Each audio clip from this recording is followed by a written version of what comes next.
Tirai agora e levai ao mestre Sala. E levaram.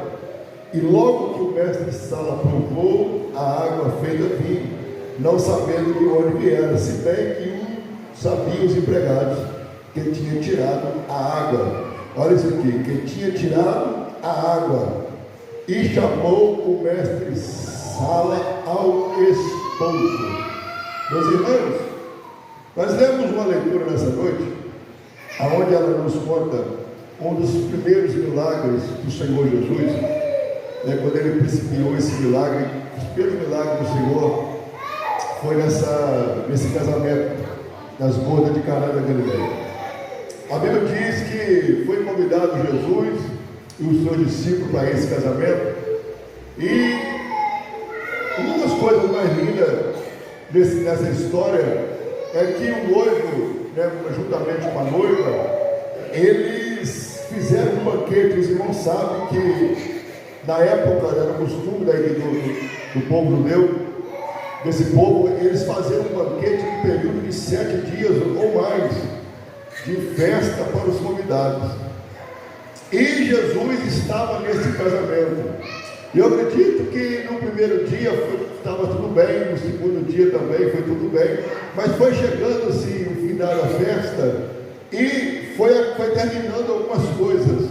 E uma das coisas que não poderia terminar de forma alguma numa festa de casamento judaica era o vinho, porque o vinho simboliza a alegria na vida das pessoas. Na Bíblia Sagrada, se você olhar vinho, você vai ver que vai simbolizar a alegria.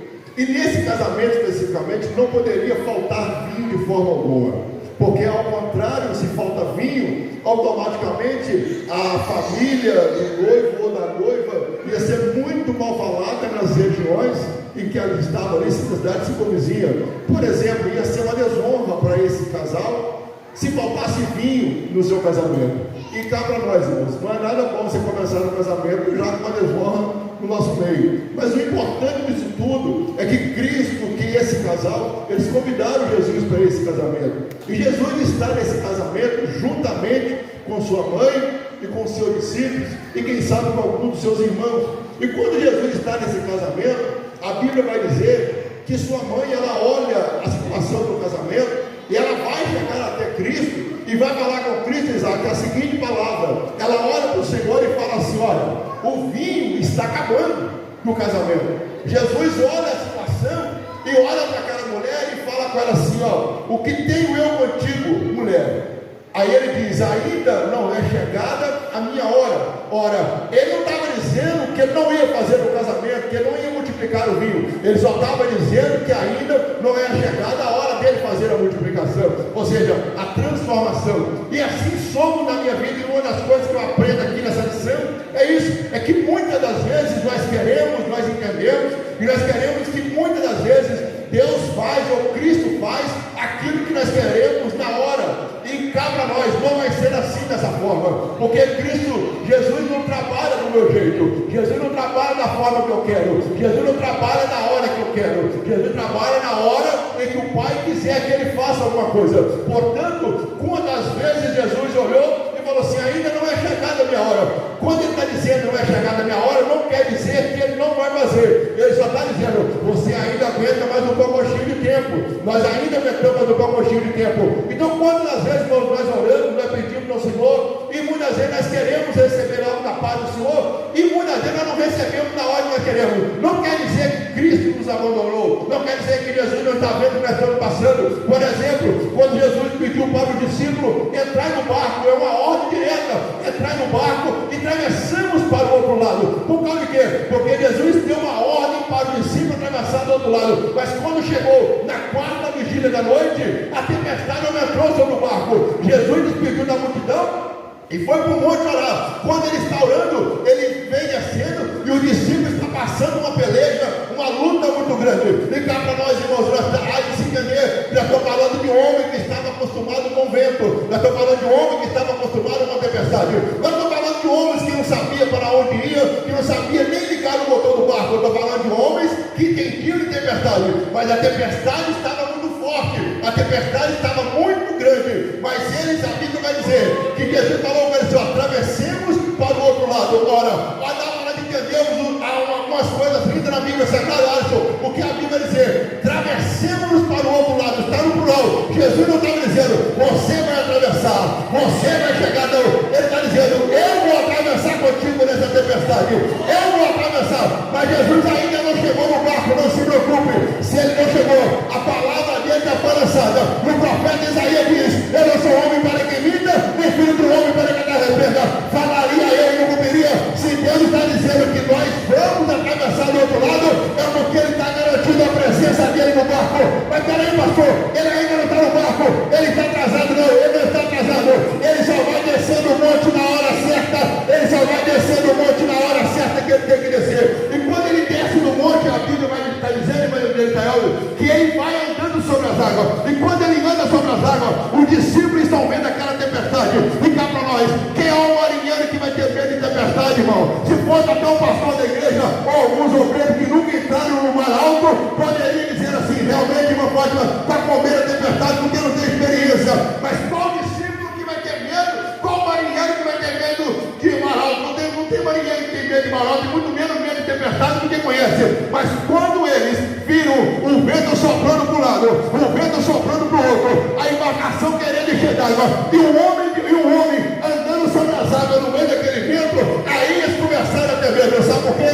Porque eles tinham uma cultura entre eles, que havia alguns fantasmas que andavam no meio daquele meio, e eles começaram a ter medo. E quando ele tem medo, Jesus olha para ele e fala assim, aí não tem mais porque sou eu. E Pedro falou assim, Senhor, se é o Senhor mesmo, manda eu ir ter contigo um fogo das águas. E Jesus falou assim, olha Pedro, eu vou dizer o seguinte, eu sou eu que estou aqui, mas se você tiver fé, pode caminhar sobre as águas. Se você tiver munição, pode caminhar sobre as águas. E Pedro desce do barco e vai andando sobre as águas. Por causa de que, pastor José está falando isso? Porque Jesus, irmãos, ele sabia que a tempestade ia vir sobre o barco. Ele poderia ter chegado antes da tempestade? Poderia. Ele poderia ter chegado bem antes da tempestade? Poderia. Mas ele não faz como nós queremos, ele faz no tempo dele, na hora certa. E aqui nesse casamento também não foi diferente.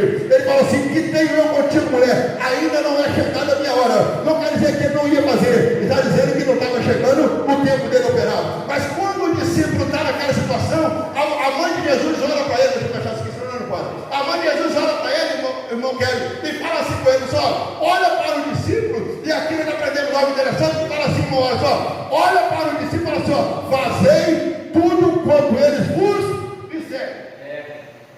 Eita, aleluia. Irmão Silvio, isso aqui é muito forte. Porque para o milagre acontecer, a transformação acontecer, os discípulos tinham que fazer conforme ele mandou fazer. Aí eu te pergunto o que foi falado aqui no domingo. A mensagem do domingo voltando de novo. Oh, Deus Santo. Nós estamos fazendo da forma que ele quer. Esse ano de 2024, eu vou falar para mim. Pastor Júlio César, esse ano de 2024 o Senhor fez conforme ele quis? Responde para você aí. Pastor, algumas coisas vão acontecer na minha vida. A pergunta está sendo direta para você. Você fez conforme ele falou? Porque a ordem da mulher, da mãe de Jesus foi: fazei tudo quanto eles vos disserem. E muitas das vezes, não vou falar sobre o microfone, eu não falo outro, não. E muitas das vezes nós queremos que Cristo faça alguma coisa, mas a pergunta é: eu estou fazendo aquilo que ele pediu para mim fazer? Jesus. A pergunta foi essa: faça tudo que ele vos disser. E ele fala assim: ó, aquele que edifica a sua casa sobre a rocha, corre o rio sobre o vento, mas ela permanece firme. Jesus. Aí eu te pergunto: você está construindo a sua casa onde? Como diz o nosso profeta domingo aqui, qual material que você está usando para construir a sua casa? Porque o terreno é bom, o solo é bom. Eu quero saber qual material que você está construindo. Porque depois você quer chegar lá na frente e quer falar com o Senhor: Senhor, o Senhor não fez, mas ele falou assim: você fez o que eu te mandei para fazer? Você construiu da forma que eu pedi para você construir? Davi, o desejo de Davi foi: eu vou fazer uma casa para o Senhor, porque todo mundo tem casa, todos os deuses de Israel têm casa. Eu também vou fazer uma. Deus olhou para ele e falou assim: você não vai fazer, Davi, a casa. Por quê? Porque você tem sangue nas mãos. Mas aquele que vai vir depois de ti, esse vai fazer. Mas teu seguinte, Davi. Eu achei que você ia entrar no seguinte livro. Mas tem o seguinte, Davi. A planta da casa, Davi, eu já te entreguei. Você vai passar ela para o teu filho, porque ele vai fazer a casa. E o Salomão começou a fazer a casa do Senhor. E a Bíblia diz que ele fez da forma que estava na planta da casa. Oh, glória seja dada ao nome do Senhor Jesus. Jesus, deixa eu te dizer uma coisa aqui nessa noite, para mim já está terminando. Jesus já te deu o direcionamento. Jesus já te deu a planta para onde você tem que ir, o que você tem que fazer, como você tem que orar, como você tem que buscar, de que maneira que você tem que fazer. Então não faça como nós fizemos no ano de 2024. Não, Deus, eu vou cortar por aqui porque por aqui vai ser mais fácil. Não, essa aqui não vai dar jeito, não. Eu vou por outro lado porque por outro lado vai ser mais fácil. Talvez é por isso que o milagre não chegou na tua casa. Ah, pastor, eu não vim aqui para me ouvir essa palavra nesse ano de 2024, mas não tem problema. No ano de 2025 você volta, você vai ouvir a mesma coisa, porque a palavra não muda.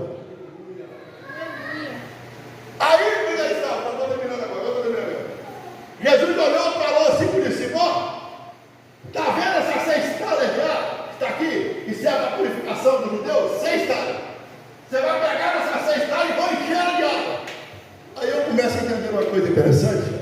Eu vou soltar a revelação, você vai pegando aí. Eu começo a entender uma coisa interessante, olha, porque quando a Bíblia fala de 6 talhas, está falando da numerologia do homem. Se está falando da numerologia do homem, está falando que aquela 6 talhas simboliza o homem. E assim tem muita gente dentro da casa do Senhor, que estão parados no canto, que estão encostados no canto, que estão parados no canto, que outrora já serviu para alguma coisa, mas que agora estão parados. Aí ele falou assim: ó, pega essas 6 talhas que estão aí e coloca ela aqui. E o que nós vamos fazer? Nós vamos encher ela de água. Irmãos, isso aqui é só para quem de doido. Aí Jesus pega as 6 talhas de água, vamos ver isso aqui, e enche de água. Essa foi a ordem, irmãos. Mas não fica simples obedecer uma ordem de Jesus. Pega as talhas, o material já estava lá, para pegar água. Jesus não criou coisa assim extraordinária, não, moço. Coisa simples, já estava lá. E a gente muitas vezes quer inventar muita coisa. Pega as talhas, coloca ela, enche de água. E depois, Senhor, depois você vai pegar a talha, vai tirar a água, vai colocar e vai levar para essa sala. Acabou o problema. Olhando assim, é muito simples. Mas olha para você entender uma coisa aqui. Pegou a talha e encheu de água. Aí a ordem foi: pega a água, coloca e leva para essa sala.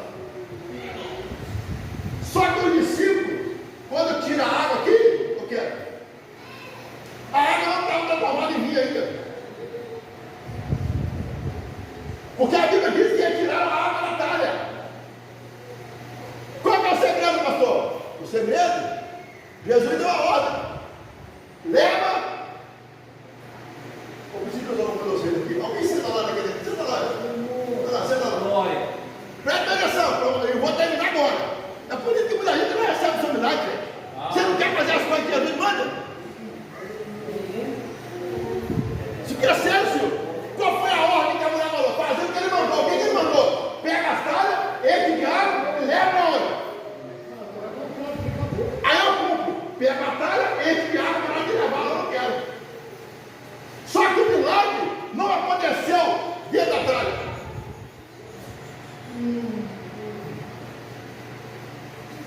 O discípulo pega a água, coloca na vela, eu imagino, e vai para o mestre sala. Aí fala de perseverança. Quando chega no mestre sala, ele entrega para o mestre sala. O mestre sala prova da água que foi transformada em vinho e fala assim: mas espera aí, esse vinho aqui está melhor do que o outro. Qual é a revelação? O que você quer dizer para mim, pastor? Eu quero dizer o seguinte: que muitas das vezes nós fazemos quase tudo que o Senhor quer, e quando chega na parte final, quer de pegar e levar para o mestre sala, eu falo assim: não, isso aqui não precisa. Aí o milagre fica incompleto. Aí depois eu quero virar para Deus e falar assim: o Senhor não me vê, o Senhor não está me vendo mais, o Senhor não me conhece mais. Então nós temos que fazer o que é tudo que o Senhor disse. Não pode fazer pela metade, é tudo que Ele disse. Por exemplo, quando o Senhor falou com Ana, que ela estava no templo. Isso que é interessante. Quando Deus falou com Ana, que ela estava no templo, aonde que Ana recebeu a promessa do filho, Samuel? Dentro do templo, sim ou não? Sim, ela estava na ponta do altar, o homem teve ela embriagada e falou: cara, se a tua filha não está embriagada, tua filha está amargurada de coração. conforme a tua petição. Pronto, acabou. Ela recebeu o filho ali? Não, mas ela foi para casa. Quando ela chegou em casa, a Bíblia diz que ela deitando, o Senhor lembrou de Ana e concedeu ela a petição. Segura que vai doer, mas vai te curar sua alma nessa noite. Tem muita gente que quer receber milagre de Deus em casa. Tem muitas pessoas, irmãos, que querem receber milagre de Deus em casa, mas o milagre de Deus não recebe em casa. Isso aqui é para aquela pessoa que gosta de cultuar em casa. O milagre de Deus você não recebe em casa. O milagre você recebe na casa de Deus, mas acontece lá na tua casa. Vou glória, não, você não entendeu o que eu estou dizendo. Ana recebeu a promessa no templo, mas quando ela chegou em casa, que Deus concebeu ela à noite e ela teve Samuel. Nós recebemos o nosso milagre na ponta do altar. É dentro da casa do Senhor. Aleluia. Mas para isso acontecer, nós temos que estar fazendo tudo aquilo enquanto Ele nos mandar. Então nesse ano, fique de pé comigo, nós vamos estar lá para vocês. Então nesse ano 2024, que está terminando, e esse ano 2025, que está iniciando, daqui 10 minutos vai iniciar o ano 2025, eu te convido a você fazer tudo aquilo que o Senhor nos mandou você fazer. Fazer tudo com Ele.